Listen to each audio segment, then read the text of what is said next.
After more than 14 years of reliable service, our original equipment water pump finally quit on us. In today's video, we're not only going to show you how we replaced it ourselves, but give you some of the reasons why we chose the one we did.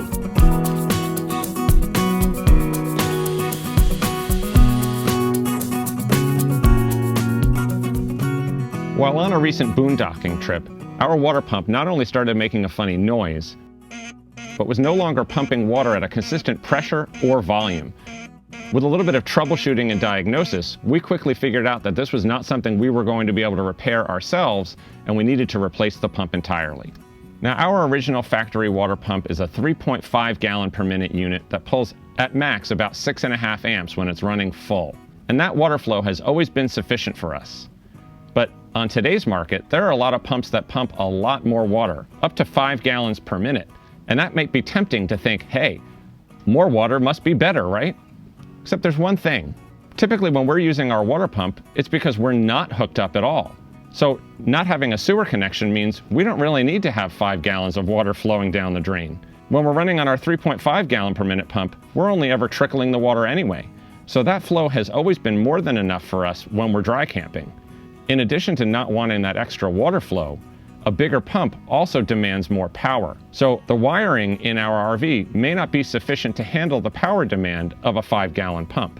Now the pump that we did purchase, which is effectively a direct replacement for our original, is a 3.4 gallon per minute unit with the same 6.5 amp power draw.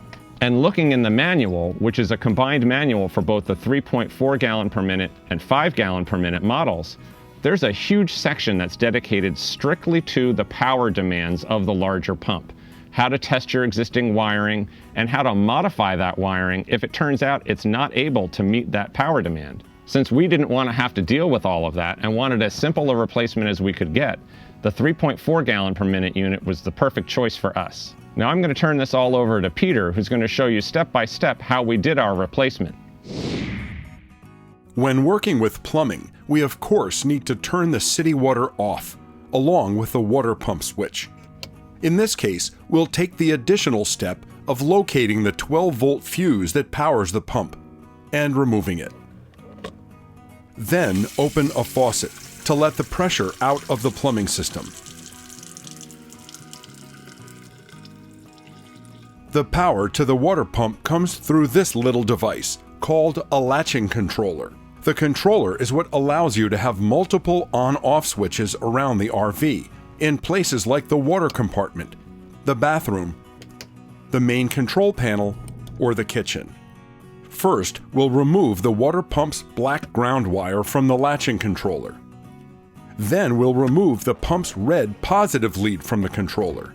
Since it's connected to a yellow wire, we'll simply cut the spade connector off, leaving the end of the yellow wire ready to be joined to the positive lead from the new pump. We'll remove both the water inlet and outlet lines from the pump. It's likely that some water will leak out, so it's best to have a pail or sponge handy if needed.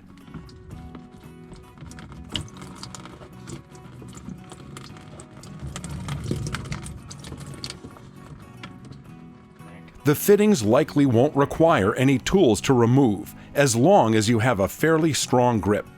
If you do need to use a pair of pliers, be careful not to damage the plastic fittings. Now all that's left holding our pump in place are 4 screws.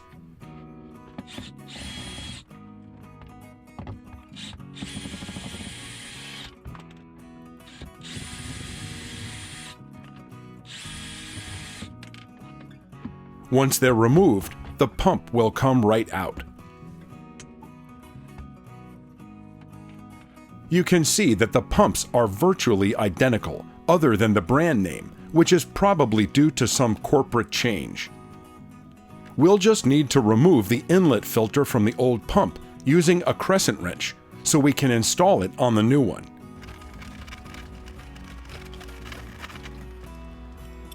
While we have the filter off, we'll open it up and give the screen a good rinsing to clean out any debris. Notice that the direction of the water flow is indicated on both the inlet side of the pump and the inlet filter. Be sure to install the screen correctly on the new pump, with the arrows indicating the direction of flow facing the correct way. We'll install this fitting, which came with the new pump, into the filter using our crescent wrench.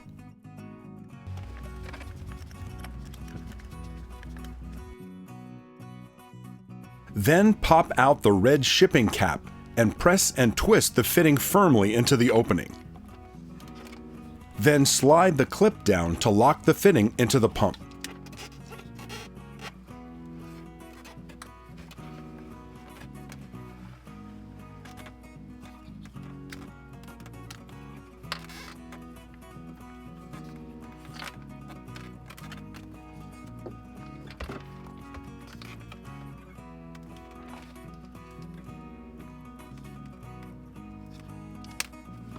Strip the ground wire and crimp on a spade connector. As always, pull on the connector to confirm that it's secure.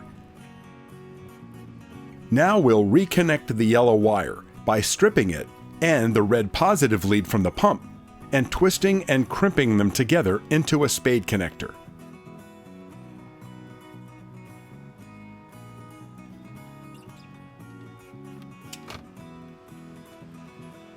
Now we can install the 4 screws that mount the pump into the RV.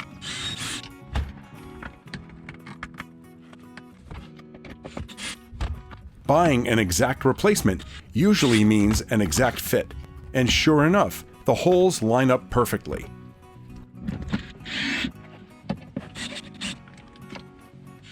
Reconnect both the incoming and outgoing water lines to the pump.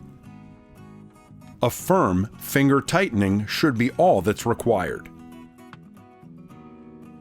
Install the negative and positive spade connectors back onto the correct points on the latching controller. Now we can reinstall the water pump fuse. Turn on the water pump. Turn on the water to confirm that the pump works correctly, and also that it stops cycling when we shut it off. If the pump continues to run, there's probably still air in the plumbing. You may need to run a fair amount of water from several faucets to purge all of the air from the system. Lastly, with the pump turned on and all faucets closed so that the system is under pressure, check the water connections for leaks. If the pump operates normally and there are no leaks, you're all done. As you can see, this wasn't a particularly difficult replacement project. Other than having a little bit of a difficult time getting into a tight spot while making sure that the cameras could see what he was doing, Peter had a pretty easy time of it. The plumbing is the same, the wiring was the same, and because we got a direct replacement pump, even the screw holes matched up. So if you have an older RV with a water pump that hasn't failed yet, maybe it's because you haven't been out boondocking enough. Or maybe it's because you haven't even given boondocking a try yet. You're a little afraid to get out there and cut the cord and use all of the features of your RV. Well, we want to try and encourage you to get out there and do it. Being out in nature where there are no other RVers around and you're not hooked up to the grid is some of the best RVing you will ever experience. The views outside your window, while you're taking advantage of all the creature comforts your RV provides you, like having water, is fantastic. It is without a doubt our favorite way to RV, and we think if you haven't given it a try, you don't know what you're missing yet. And of course, because boondocking is when you're going to be using your water pump, getting only a 3.4 gallon per minute unit that's less expensive and uses less power, that's a win-win. Not getting that larger 5 gallon per minute pump saves you some money, saves you water in your gray tank, and means you can be out off the cord for even longer. If you enjoyed this video, we hope you consider giving it a thumbs up. If you haven't subscribed to our channel yet, please do so. Click the subscribe button down below, and if you click that little notification bell, you'll be told every time we publish a new video. And as always, safe travels, and thanks for watching.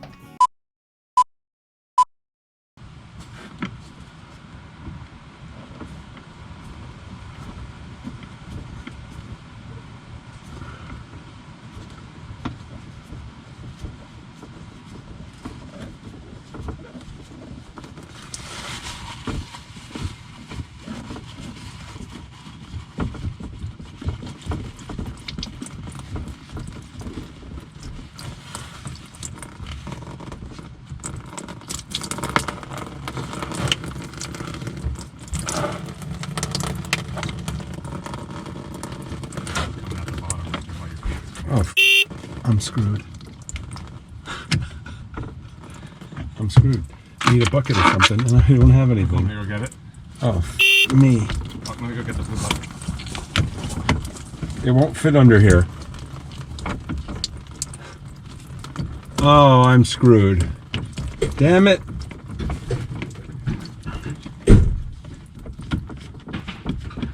I got it back on. I think. Yeah, it will fit under there.